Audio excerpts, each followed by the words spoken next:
Hello, and welcome to this week's Movie Math, where will no one challenge the spider? The whole point of a box office arena is for movies to fight in it. And while Spider-Man No Way Home box office is certainly impressive, oh, just wait until you see the new heights that it's reached, it's a little less sporting that it hasn't had to fight off any movies to attain it. In comparison, Avengers Endgame, one of the other biggest movies of all time, kicked off the summer season in 2019 and had to fight off Detective Pikachu, John Wick 3, Aladdin, and Godzilla, King of Monsters. And John Wick 3 and Aladdin still managed their own impressive numbers. Aladdin also reaching $1 billion.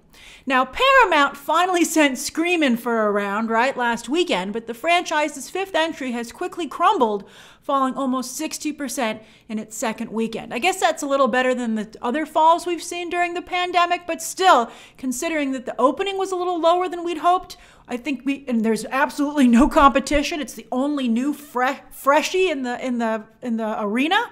You would have thought that maybe it would have held on a little better. It allowed Spider-Man No Way Home to even retake the #1 spot in its sixth weekend. Scream couldn't even hold on to #1. Scream's doing okay. We'll talk about that. But first, let's talk about Spider-Man. The incoming roster against it continues to look mighty weak until Sony sends in its next fighter, basically the same fighter, Tom Holland, for President's Day weekend. They benched Morbius until April to give No Way Home more room to web up cash, a move that was clearly the right thing to do. Because No Way Home is making so much money. Still, how many times have you seen No Way Home? I'm really curious to hear. No Way Home fell under 30%, its best hold yet, for a domestic total of 721. Wow! And with almost $1 billion overseas alone. And it's up to $1.69 billion worldwide. It will take another $40 million domestic to move up another spot from its current #4 position in the domestic all time, and that would allow it to overtake Avatar. Not impossible, but considering it's already in the teens with Lionsgate's Moonfall, Roland Emmerich can deliver. He delivers a pretty good disaster flick, and that cast is solid. And Paramount's Jackass Forever. Those come out the same weekend, the first weekend of February, and that's another nostalgia play. Paramount coming in to fight again. Those are, again, as I just said, are 2 weeks out. So at the rate that Spider-Man No Way Home is falling and at the current numbers it's posting, I think it's unlikely it'll top Avatar, but it could. It'll at least come tantalizingly close. Ooh, James Cameron, you can be snarky and salty all you want with your comments, but you need to release some movies, man, right? I think he can no longer rest on his laurels, which I think he was doing for a while. I think James Cameron was like, boy, I didn't think I could top Titanic, and I managed to, but could I do it a third time? I don't know. I saw Terminator Dark Fate. He didn't direct that, but he was the idea guy on it, and it was bad. So I don't know if he can top it. I mean, I never got Avatar. Some of you were like, I can't wait for Avatar 2. Whereas others are like myself are like, who's excited for Avatar 2? So I'm curious to hear your thoughts on that as well. I mean, the first Avatar did well because some people really like it, but also because it was a technological marvel. Can James Cameron deliver on that front again as well? He's not the only one doing underwater movies. Not only is there Aquaman, but of course Namor is coming. Well, at least Namor will arrive before James Cameron's aquatic adventure. But on the all-time world chart, by Jove, Spidey's done it. Not only did he swing past 2019's The Lion King, but also Jurassic World into 6th place. To swing past Avengers Infinity War, though, Spidey needs another $358 million. And I think without China, that's pretty much impossible. But without China, that's a damn impressive number. And in fact, Spider-Man No Way Home is the only movie in the all-time worldwide top 10 that doesn't have a Chinese release. That gives the studios a glimmer of hope as China becomes more and more difficult and will not really take the big movies anymore. So it shows that it can still be done. Because that's, China keeps most of that money anyway, but on paper, it helps with breaking records. So Spider-Man No Way Home still broke a ton of records. But China recently was like, oh, we'll release Death on the Nile. Oh, will you? Yeah, that's a real threat. I mean, China continues to play politics with Hollywood, approving some of Disney's flicks, but denying entry to most of their major blockbusters, especially the Marvel ones. For how long will Hollywood take this as a whole? Disney, I think, is a little bit more not so upset about it because they have theme parks. Two 2 theme parks, yes, because China now took over Hong Kong again. They have 2 theme parks in the Middle Kingdom. So, they have other things in play with China. But Hollywood as a whole is having a problem with China. But what can Hollywood really do to fight back? China's films make a ton of money, but all within the Middle Kingdom. China is not a part of the global market, certainly not North America. So they can't be. It's not like Hollywood or North America will say, well, we won't take your movies. I guess that Hollywood or Netflix basically could build up South Korean fare and maybe Japanese fare as well, raising the cultural profile of China's neighbors/competitors. But again, would China care? I think they might. China is, global image is very important to China. Look how much they care about winning at the Olympics.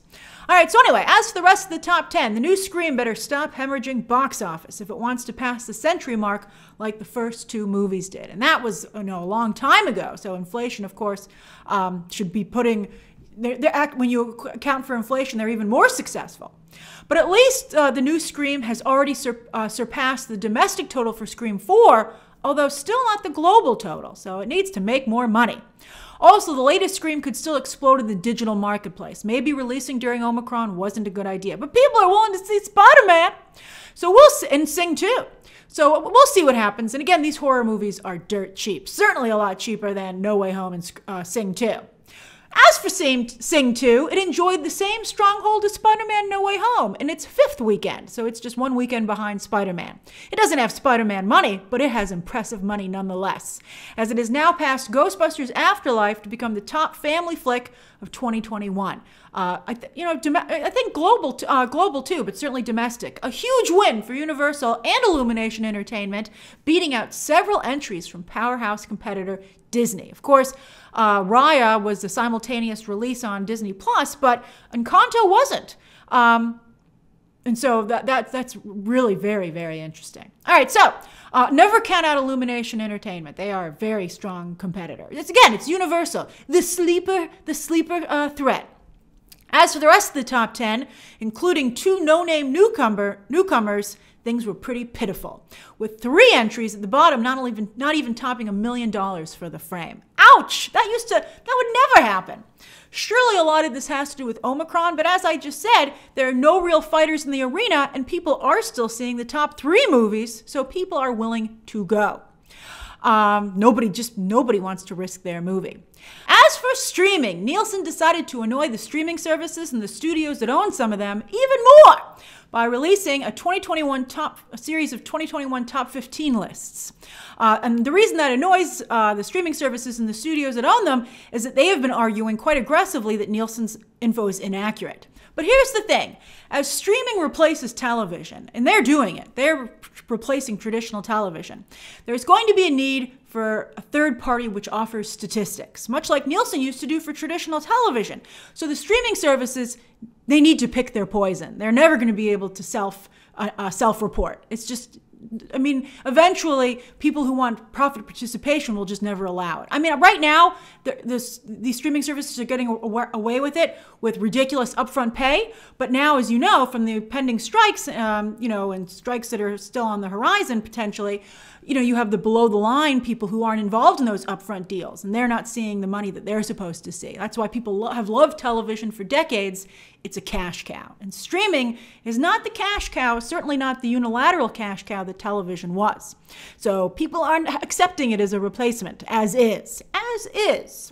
All right, so anyway, as you'd expect, based on the weekly lists, Netflix dominated the original shows chart, while Disney Plus dominated the movie chart. On originals, Hulu, Apple TV, and Disney Plus managed to get 1 show apiece on the originals chart, but only Hulu cracked the top 10 thanks to its 4 seasons. And on that note, this chart is perhaps unfairly counting all seasons, not just the one that just debuted. So it's hard for newer streaming services and their newer shows with 1 or 2 seasons only to compete with Netflix's deep multiple seasons bench.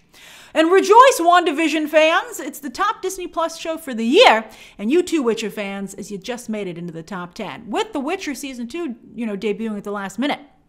As for movies, here Netflix managed to get Red Notice, Mitchell's vs. the Machines, and We Can Be Heroes onto the movies chart, Well, what do you know? Amazon's single entry, but they got one, is The Tomorrow War, showing that Chris Pratt still has real pull, despite constantly trending on social media for the wrong reasons. We'll soon test his box office mettle, what's going on with him there, when Jurassic World Dominion releases this summer. Although this is a better test, The Tomorrow War, because it's not a known IP, and Chris Pratt was the draw. With Jurassic World Dominion, it's Jurassic World, the original cast is coming back. That's still not a totally fair test. But we'll see what Chris Pratt's box office numbers look like when he finally returns to the multiplex. He's got movies on the horizon, as everyone's complaining about. HBO Max, get on these Nielsen lists. Your numbers can't be that bad. And if they are, I mean, that's just what we're making everybody, that's just what they're making everybody think by not being on here. As for Nielsen's latest weekly charts, for the week of Christmas, Emily in Paris debuted and shot to the top, coming in only after The Witcher, also from Netflix. People love Emily in Paris. I watched an episode. I haven't gone back. I watched the first episode of season 2, and I have to say, it's a beautiful show. It's basically a travel log. Hawkeye, The Wheel of Time, and Lost in Space are all still going strong for yet another week. Well, look at that! With Matt Murdock's No Way Home cameo, Daredevil shot back into the top 10, where it still lives on Netflix. Isn't that incredible? Can Disney buy back those episodes? But if they did, could they even air on Disney Plus anyway? Wouldn't they have to be on Hulu? Which is an interesting question regarding Daredevil's future. One that we've been talking about and that we're scared about. Let's see how dark Moon Knight is. As for movies, Elf and Home Alone are still the favorite Christmas movies, putting Hulu at the rare ¡1 on one of these charts. While Awards Fair also posted some impressive numbers this week. Netflix, as you might recall, trumpeted Don't Look Up's record-breaking viewership. Yet Nielsen has Being the Ricardos with even more viewers, and they do it by minutes, and I checked, both movies are about the same runtime. So I Love Lucy, still incredibly strong. I'd be like, could I make a Being the Ricardos sequel? I don't know if Nicole Kidman and Javier Bardem would do that, but that's fantastic. I Love Lucy, it's too bad Amazon couldn't get the I Love Lucy episodes too. Those are, I think they're only right now on Paramount Plus. Paramount Plus just got them back. They're fantastic. You never get tired of watching I Love Lucy. All right, as for Netflix's own chart, their internal, the one they do themselves for mid-January, Alyssa Milano's, they're just about a week behind. Alyssa Milano's Brazen unseated Don't Look Up for the top spot in movies, while Archive 81 debuted in the bottom half of the top 10. Although it could be a slow burn, I just started watching it myself last night. I'm enjoying it quite a bit, although some of you have said it does not end as strong as it starts. I'll find out soon. On iTunes, I still have some stuff to catch up on, stuff that I haven't been covering. I'm watching The Great, too, which I really enjoy and should not have come out during the holidays. All right, although it did get some nominations for SAG Awards, so I guess that helped it. On iTunes, we're still seeing a lot of people waiting for theatrical releases to hit PVOD, as you can see, because I guess that is the Omicron factor there. Also, when you have a shortened window, I think a lot of people will just choose to wait it out, the 17 to 45 days based on what the studio decides to do. Ted Lasso himself enticed people to check out straight-to-PVOD movie South of Heaven. It's not a Ted Lasso movie, unfortunately, but it does star Jason Sudeikis. And while apparently nobody likes it, that 99-cent rental price tag is irresistible. As for this coming weekend, again, it's our last without a major theatrical release, so it's one last freebie for Spider-Man No Way Home, Sing 2, and I suppose Scream as well. We'll see what their totals look like on next week's Movie Math. Then on streaming, HBO's The Gilded Age launches tomorrow night. Oh, I hope people tune in. I reviewed it late last week. I absolutely adore the show, and be sure to check out that review linked down below, along with my tips on the Gilded Age party you should be throwing when you watch it. Then on Friday, Apple TV drops the first 3 episodes of comedic murder mystery The After Party from Chris Miller, Phil Lord's longtime partner. Phil Lord is executive producing and co-wrote 1 episode, but this is really Chris Miller seeing if he can go out on his own. He conceived the show himself, he wrote or co-wrote many of the episodes, and he directed every single one. So far, the trailer looks pretty funny. Then Netflix, once again, as they do every weekend, comes to play. They've got Kristen Bell, this is all on Friday, by the way. Kristen Bell's spoof, The Woman in the House. Kevin James playing Sean Payton in a, I would assume, true story. That's a movie. That's also a movie. Then there is spy series In From the Cold, which seems a little bit like The Long Kiss Goodnight, as it's about a single mom revealed to be a retired KGB spy who, of course, has to come back into the field. Although it's from someone who the bulk of their work has been on the CW, so tread carefully. Unless you love CW content, then you should definitely watch that.